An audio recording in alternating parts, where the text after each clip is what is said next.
All right, hey everyone, and welcome back to Earl Grey. If you're loving this crispy sound, it is because we are back in the Sin Media studios, and we are here with a very, very special guest. We have the co-director of a brand new documentary called Life in Colour. And yeah, this is a documentary that I was working on with the one and only Olivia Jones. Hi. Hey, how's it going? Hey, I'm pretty good. I am honestly thrilled to have you here in the studio to talk all about this film that we've been working really, really hard on. Yeah, I'm thrilled to be here. Thank you for having me. Well, thank you for coming. And I want to kind of take us back to the very start of this university semester. So basically, we are both doing the Bachelor of Communication Media, and over the mid-year break, we learnt about what studios were available for us to take. So these studios are essentially like, what project do you want to be working on next semester? What do you want to learn in class? And so you can choose anything from like a writing class to, for us, it was a documentary class. So what made you choose to do the Real People, Real Lives documentary studio? That's a good question. I really liked the focus it had on getting a snapshot of an outside, sort of maybe someone you don't know that well, of an individual who you can really sort of go in depth with them, but you've only got sort of 5 minutes to create this piece. And I love that Real People, Real Lives, put a focus on an end project where you learnt about the documentary work, but then you also went in and actually created it and got to, put it all in practice and form this snapshot of somebody. I thought that was a really exciting opportunity. Yeah, it is a really exciting opportunity, and that's actually what drew me to it, because the previous semester I did a radio studio, and basically at the end of the semester you write a reflection of what you learned in the studio, and I'm like, look, I'm really grateful that I had the opportunity to learn to do these interviews, but I want to add a visual element to it. And so when I heard about this, and when I heard that your major project was actually a documentary, I'm like, I think this is a good way to kind of incorporate what I've been doing with interviews and then, expand on that further. So exactly. And there's so many different ways you can do it. It's kind of overwhelming when you're thinking about adding a visual. It's like there's all these different modes and styles, and so it was good to be able to go into a studio that actually teaches you the foundations of that, and then you can kind of take and leave what you like. So when you talk about the styles of documentary, is there like any particular are there any particular like influences or inspirations that you had in mind with this documentary? Well, we kind of went for a more observational mode, which is like where we take ourselves out of the picture, kind of let the audience be there. So I guess disguising the fact that there's like an interviewer or someone behind the camera. But I really liked, we looked at it through our classes, the Molly Dineen's documentary style, where you kind of approach the interview in a way that you really get to know the subject, and you build this relationship that then kind of brings them through in the final product. So it's an observational mode, but hopefully it like transcends fact a little bit of just our subject as a painter and, this is what they do, and sort of really shows them as like a person that, their essence kind of shines through the visuals. So I thought Molly Dineen's work, she's less observational, but I think you can still bring that quality through, which hopefully we did. I think we did. I think we did as well. I showed the documentary to a few of my friends and my family, and basically so far all I've heard is, wow, this is really cool. And I know for my friends, they're not going to give like the same feedback that you get from like a media student, but basically when they say, wow, it's really good, this one looks amazing, I think what they're trying to say is that, it is a documentary that they enjoyed watching because it brought, it wasn't just a 2D thing of here is a painter, The end. Yes. Yeah. Yeah, exactly. And I think like they learn something, and then it's so quick. It's like 5 minutes, which was hard. I mean, as you know, editing it together, it's like, what do you include? But I think we made something that was quite whole in the end. And I know if you've gotten that impression, but people are like, oh, that's a great little summary of this person. And the thing about this is with what we recorded, even though we got like a 5-minute documentary out of it, we recorded for like 2 or more hours. Oh, yeah. I think there was like, we had the camera on for most of that time too. I think there was at least 40, 50 minutes of interview footage alone. So just like Jill sitting down and talking. Yeah, so we had to select essentially the best things to keep. Yeah. Yeah. Are you happy with? I think we had quite a lot of stuff. We had so much to pick. Is there something like you thought it was hard to cut? Oh, honestly, there was a lot of the interview. So what you say in the documentary, that's only like scratching the surface of this interview. I definitely wish we had. There was actually, I don't think the camera was actually rolling when we had this, but I would have loved to have seen when you noticed like a weird box that Jill had in her studio, and you asked her about it, and she was basically telling us that someone like handmade that box for her, and it was actually like a portable like artist kit. So So the lid doubled as like an easel, and then it had drawers inside for her paintbrushes and her paints, and she actually took that with her to the desert. Yeah, that was amazing. I think we had some footage of that, but it wasn't complete to put on show, but that stuff was so interesting. It was such a shame we couldn't go further into it.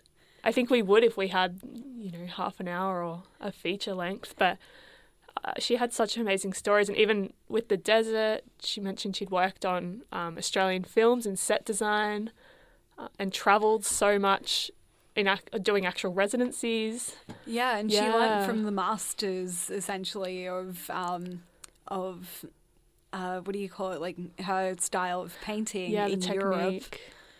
Yeah, so honestly, there is so much that we had to cut out of the film, but basically, this does mean that what you see is like the cream of the crop.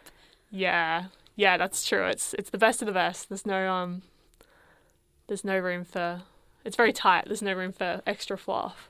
Yeah, but one thing I will say about our documentary is. So when we isolated like the bits of the interview that were like the best bits, we then needed to organize them into a narrative structure.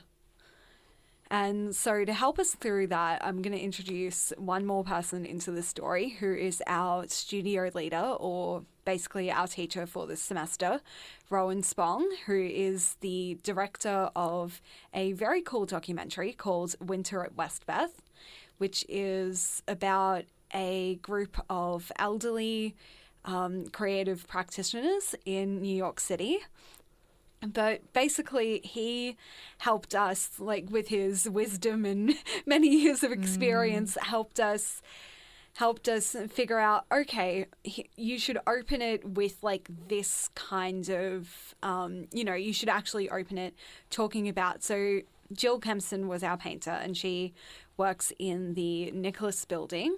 And so we actually, after a bit of discussion with him, he's like, actually, you should open it with the Nicholas building, because that's really, it's really interesting that she chose to do art in the middle of the city rather than, doing it from a home studio or anywhere else. Yeah. I liked that he highlighted that element, because we kind of took it for granted, hey, that's just where her studio is. But it is a good point. Like, why not at home? Why not sort of out in a individual house or property somewhere in, a quieter area? Yeah, there are plenty of places to do art, but there's nothing quite like, as she explained, there's nothing quite like the Nicholas building, where there are other creative people around.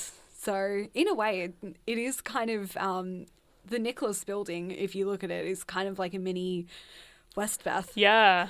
Yeah, I thought that too, actually. When he was showing us some snippets of his, I was kind of flagged in my mind, especially with Jill being an artist as well. Like, it all kind of aligns, which is a bit of a coincidence.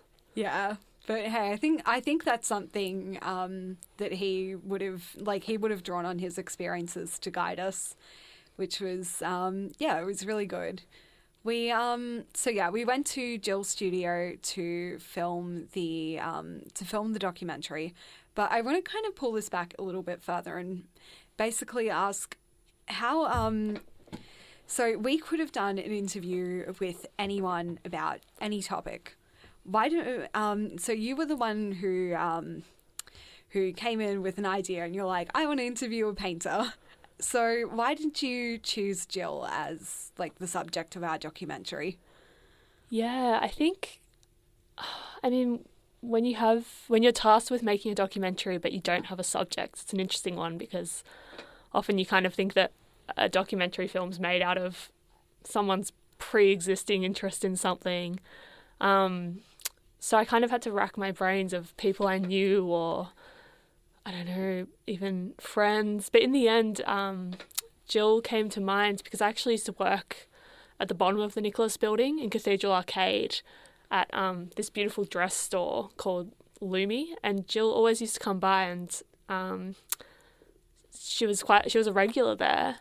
And I ended up speaking to her on a few occasions about her art and, you know, I found out she had a studio above us, and at that point I didn't even realise there were all these artists working in the building. And so sort of over a year or two I gradually learnt little bits about Jill. But I always wondered more. There was always, this curiosity as to what was going on up there in her studio. It seemed quite magical. So I think, that seemed like a fantastic place to start. And she has kind of just such a beautiful sort of she has such beautiful work, and I think it's so like aligned with her. So she seemed like a great subject. There was so much there. Yeah. Yeah, she when I heard about you wanting to interview a painter, I'm like, oh, this is going to be good. And I think it's like you're always, I don't know, the artistic processes are so different for everyone, right?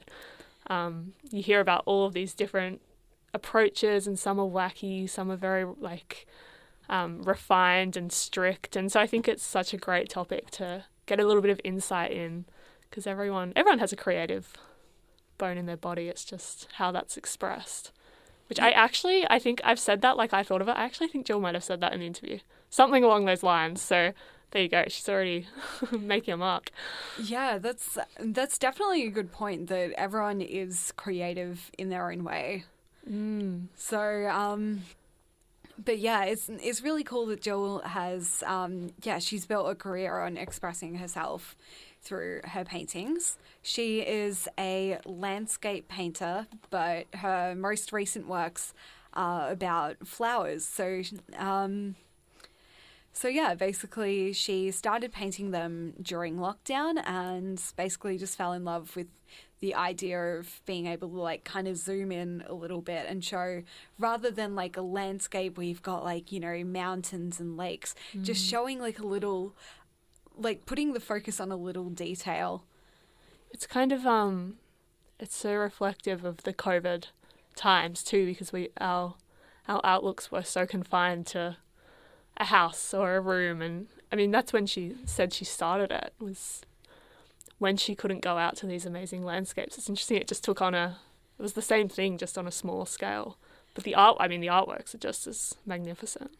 Yeah, they are absolutely amazing. And getting to see her work in her studio, like mixing the paints together and and basically just adding like, when we walked in, we saw this big piece that you will see her working on in our documentary. And she, I looked at it and I thought, oh, this is already done. And I thought she'd taken it out, just for us to, have that shot of it. And then she started mixing the paints together, and I'm like, wait, I seriously thought this was done. She added so much depth, even across the hour or so we were there. And she wasn't even working, I assume, in the way she would normally if she were alone, but she added so much depth to some of the petals. I don't know, it was like magic. She sort of just swiped a brush over in the right spot, and it's having the eye for it, but yeah, it was very impressive. Yeah, it's amazing what that extra eye for detail can add in. Yeah, and she also did it without referring to a photo, which I think was the really interesting bit. Yeah, that's a good point, because she said I think it made it into the cut, but she said that she draws some of the flowers because they die, of course. But yeah, she wasn't... I wonder at what point she moves off. We didn't ask. A drawing and sort of then goes by... Memory and what's on the page or the canvas. Yeah, it's interesting. Yeah, so basically, yeah, it looked done, but it wasn't. But yeah, I think that's... she always says that's part of her process, that that you have to keep on working on things. She mentioned that they always go through a phase where they look terrible and you're not sure, and I think that's such an interesting I don't know, it's just such an interesting thing to highlight, because I think that's always the case no matter what you're doing, really. It starts out a little wobbly and then you push through and it comes together. It was interesting. She's no matter what you're doing or how good you are, there's always that little moment of doubt, I think. Yeah, for sure. There's definitely a moment.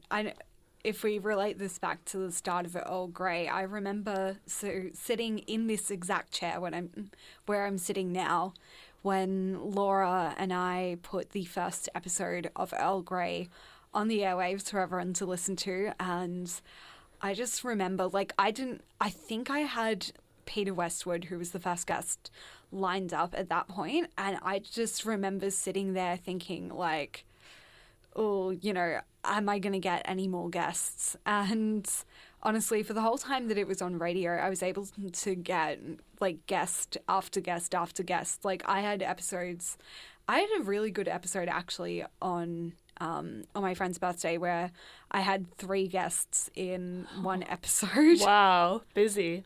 Yeah. But yeah, basically I agree that when you first start out, you don't see the end result, and sometimes you think, oh, is this going to work? Just sort of got to have a bit of faith in it.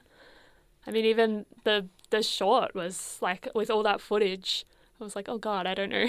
I got 2 hours of footage and you've got to get it down to 5 minutes. It's so hard. But I think that's where, Rowan Spong helped with, creating an act, first act, second act, third act. It was interesting it's the same process as sort of crafting a feature film that's, obviously a fictitious narrative, but you can do the same for documentary, which I thought that was quite enlightening for a different approach. Yeah, I definitely agree, because 5 minutes, especially in terms of, again, for us watching a lot of feature length films, your arc involves a bunch of 3-minute scenes or 5-minute scenes or whatever.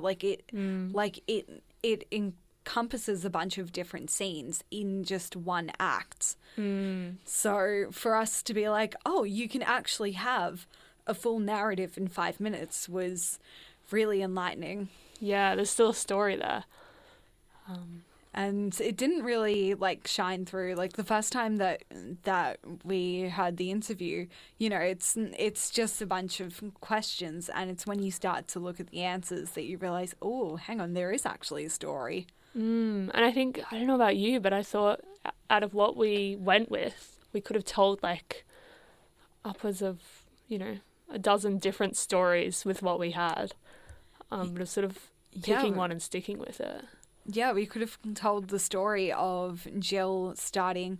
She actually spoke about like when she first got into painting, and that was literally as a kid she got into it. We could have had this entire story of like, you know, a girl who started painting as a kid and then, you know, decided to, you know, take the leap and do these artist residencies and make it her life's work. But instead we focused on more of the meaning behind her work. Why do you do what you do?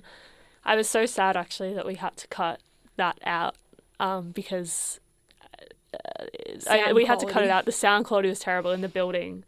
There was so like jackhammering. I think there was construction going on next door for the big Melbourne Metro tunnel, but we had to cut that out. And there's this beautiful, this beautiful bit of dialogue. And then Jill apparently had a photo of her painting as, I think, you know, a young girl, kindergarten sort of age. And I thought that would have been so beautiful to put in the film, but alas, the drilling was very loud. Yeah. But we made it work. We had so much we could make it work and go a different way.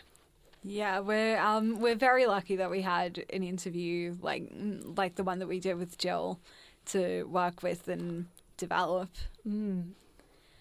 But yeah, I also wanted to point out as well that there are a bunch of different there are a bunch of different ways we could have gone with this film. But yeah, we chose specifically to focus on the why. And I feel like that's especially like as that's like the most important thing to get into when you're interviewing someone is why do you do what you do? I think especially when you know, the viewer doesn't know Jill at all. It's kind of the main thing going in. If you're going to give an overview of someone and what they're doing, that's going to be the question. Because everyone does, you know, everyone could make art, but there'd be a million different reasons behind each person. Yeah, which I think is more telling sometimes than the art, or maybe perhaps it comes through in the art. But yeah, I think Jill had quite an interesting perspective, which was, you know, to express something you can't always express in words, I think she said. Which, yeah, I really liked. And also to offer a moment of stillness. And I love that, again, her studio is right in the middle of the city and there are trams going past. And there's, we had to actually reshoot part of our documentary, just like the exterior shots of the Nicholas building. And basically you just realize, like, you know, when you're standing out there, you realize that the crossing right in front of the Nicholas building is just, you know, full on, so busy. Yeah, so busy. And so I think it actually got better when we went back the second time, but the first time we tried to get those establishing shots, there was so much construction. Like the front of the building was completely roped off. The leaves had started to come in. It was like you actually couldn't see the building. And then all the traffic and trams beneath. It was like, how do we actually get an image of this place that isn't just construction workers? So yeah, it's amazing how busy it is. But then sort of when you get higher, you do feel above it a bit. Yeah. You're kind of not in the thick of it as much. I have to say, it's almost like a bird. Like, you know, sure, occasionally you might see a pigeon walking around, but, you know, there's a reason why they prefer to stay up high. And that's because they can kind of look down a little bit, and also they can figure out the easiest way to navigate, you know, wherever they're going. Yeah, they're actually removed from the crazy hustle and bustle. Yeah. Definitely. And I understand, like, when I hear some people talk about, oh, you know, I'd love to live in a cabin in the woods, I think it kind of comes down to I want a break from this, from, like, the noise and the chaos of the city. So yeah, definitely. Yeah, and Jill's studio is just like a little like Easter egg kind of like, you know, hidden away place that offers that. Because you really wouldn't know it's there. I mean, otherwise, even in that building, the shopping bit on the ground floor, there's no clear way up. I mean, I don't think people think to go up in those sorts of buildings because they're all so old and there's tons of them along Elizabeth Street and Swanston Street. But it's interesting, there must be so many different iterations of Jill's studio all through the city, just, hidden away. And I know when we went up, the first thing I was thinking of is, it's going to be all offices. Because I went into, before I went to Japan, I needed to get, like, just some questions answered. And I thought I needed a visa, but I didn't. But basically, I ended up going into this building and basically everything was office, office, office, office. And so I thought that all of the city buildings were like that. So I was thinking that she'd be doing that she would be doing her painting right next door to someone who does naturopathy, for example. Right, yeah. It is an interesting setup because I think it used to be a residential building. I'm pretty sure it was like apartments, and I think I could be wrong. Don't quote me, but I think it was one of the oldest residential buildings in the city. And that's why there's so many, like, if you go up there, it's all halls, and it really is like a hotel in a way. Like, it's all like tiny rooms lined up next to each other, and it's all separated out. Basically, you could fit in, like, maybe in Jill's studio, you could probably fit in like a queen-sized bed. Yeah. And like a little wardrobe, and definitely have it as a hotel room. But there isn't really but it isn't too much room. No, they're small. You wouldn't you wouldn't want to have your whole setup in there. But I think they did used to be, and perhaps because there are some conjoining doors, there were bigger rooms, but yeah, it's definitely, the layout's very unique. Yeah, it's such a unique place, and when I found out from you that she was in the Nicholas building, I asked one of my I told one of my friends, and she's like, "Oh yeah, I know about that building," and I'm like, "You know about it?" And that's kind of what made me think, oh, this isn't your run-of-the-mill building. Yeah, there's a lot of history there, a lot of like creatives, which I think is fantastic. I mean, I know they recently like increased the rent on those buildings, and it's forced a lot of artists to kind of share spaces more so, but I think it's such an important thing but it's such an important thing to keep open and have, because it creates culture and it creates these different little microcosms within the Melbourne CBD of the culture that Melbourne prides itself on. So I think hopefully there's a push to keep those places affordable in the future. Yeah, I hope there are more options available for people like Jill to stay in that building, because the art they make and the art she makes is it's a gem, and so for her to be able to keep on doing that, and it's something that she wants to dedicate her life to, and I think that's really beautiful, that once you found your passion and you kind of like you know what you want to do in life, you being able to see her do that is definitely something I look forward to seeing, like, as I follow her on social media, over the years to come. I want to see the other works that she's doing, because she's already so accomplished and done so many things. It's exciting to see what's next. I think hopefully some interesting stuff. It sounds like she has some stuff in the works, but it's all a bit top secret at the moment. Yeah. But hey, if something's top secret, then 9 times out of 10 you're going to be pleasantly surprised by what it is. So that's true, and you can't be disappointed because you never knew it in the first place. Yeah, that's also a good point. That again, most surprises are good surprises. So exactly. But yeah, again, it was amazing finding this little gem in the city, and with our documentary, we do hope to take it to film festivals around the world. Do you, when you started this, did you, like, when it was in its early stages, are you like, oh, this could be documentary level, or were you still like, oh, this is my first project, I'm not feeling super confident about it?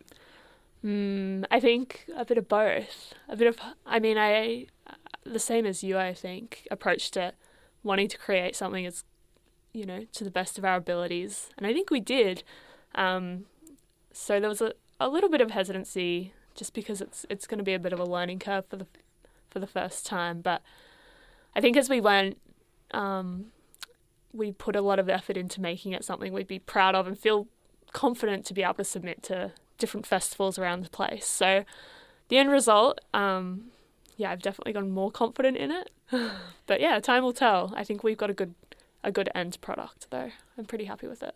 Yeah, I initially for me when we were filming, I'm like, I was kind of there keeping my fingers crossed that that everything was going to turn out right. And then when I saw, and then basically over the time that we spent working on it, I saw it slowly turn from, this thing that I was worried about in the filming stages actually turning into something that's like, whoa, actually this is cool. I could see this on the big screen. Yeah. And I think, obviously we're hypercritical because we know what was hard and what we had to stick together and mask, and it's certainly not perfect, but I think, yeah, in the end we had some great footage, great subject through Jill. And it's, something I'm very proud of. And I think, you are too. Yeah, for sure. And actually today when we're recording, we are going to be watching it on the big screen for the first time. So we have kind of like our end of semester party where we get to celebrate the hard work that everyone's done. And so we get to take a look. There are actually 2 classes of like this Real People, Real Lives studio. So we get to see some documentaries that we saw as rough cuts. And then we also get to see documentaries that we've never seen before. So we get to, we go and get to see all of them celebrated on the screen, and we get to hear about all of the people. Yeah, I think it's such a great opportunity too, because you see so many different approaches to the same task. Like, we've all been given the same instructions, and it's amazing the sort of different creative avenues people take. It's pretty exciting. I'm keen to see what they turn out as. Yeah, I will say that this one also allowed for a lot of flexibility. We there's a documentary I really like from another group of students. I think it was called not The Bold and the Beautiful. Oh my god. Grit and Glamour. Oh yeah, and I know that one. This is a documentary about a model, but she's kind of got like a grunge aesthetic. And one thing I love is, so we spoke about, was it Molly Dineen?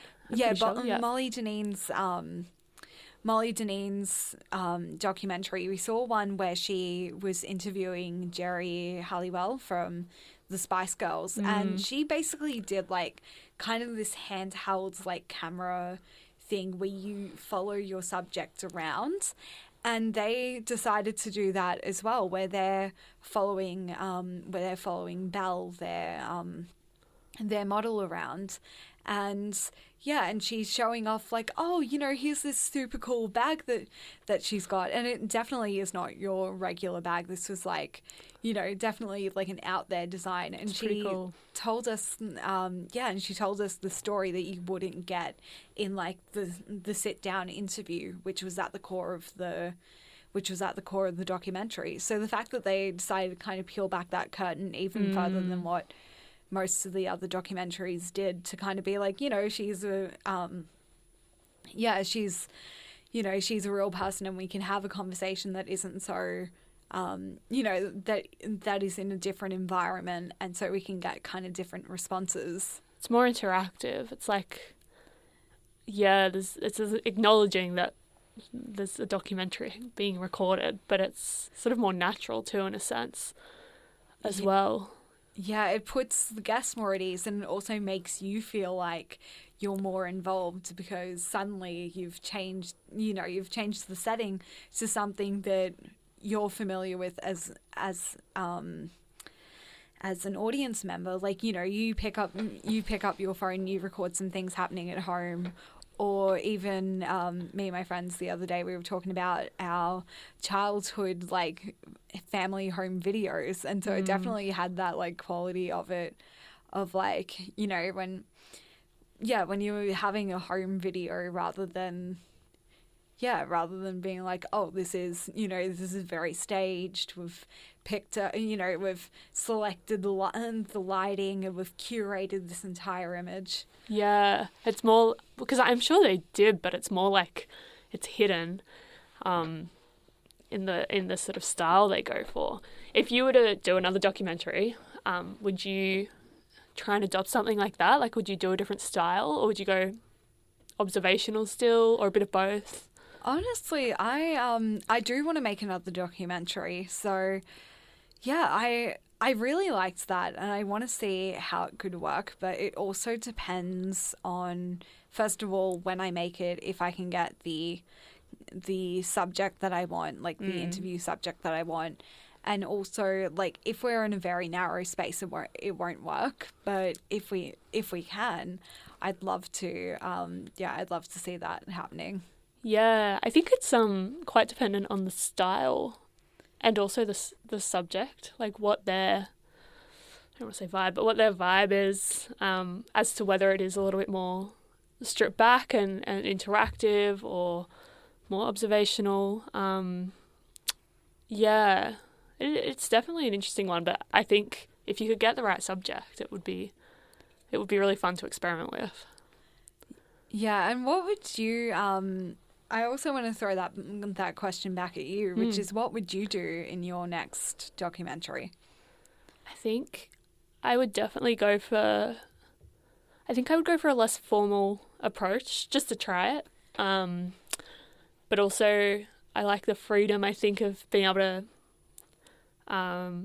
maybe not having the camera locked off the whole time, being able to follow the participant a little bit more throughout whatever it is they're doing. Yeah, a lot of our shots were static shots, so yeah, being able to experiment also, like, creatively.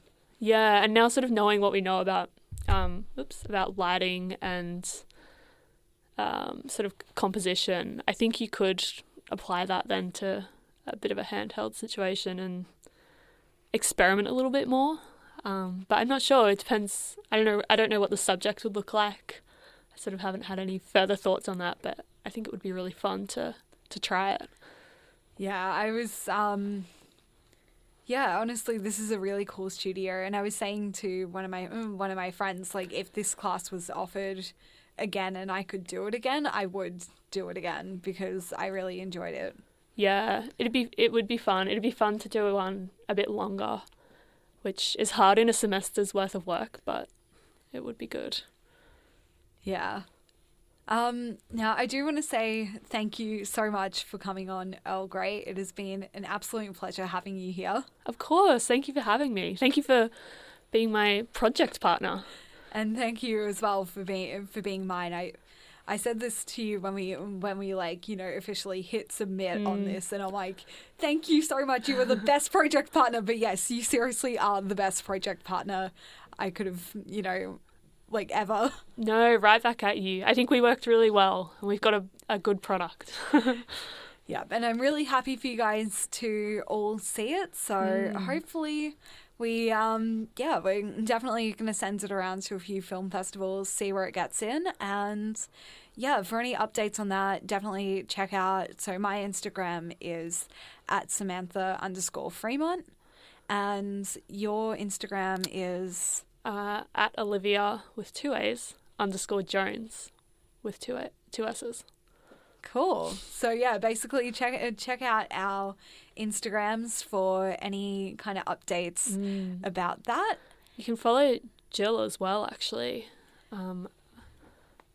Yeah, Jill's always posting up about her new artworks, so you'll definitely get to see all the cool things that she is working on from her little nook in the heart of Melbourne CBD. Her Instagram is JillKempson_art. Yeah, make sure you definitely give us a follow to stay up to date with the film, because yeah, we're all really, really excited about it. So, yeah. But that is all for this episode of Earl Grey. Thank you so much for listening.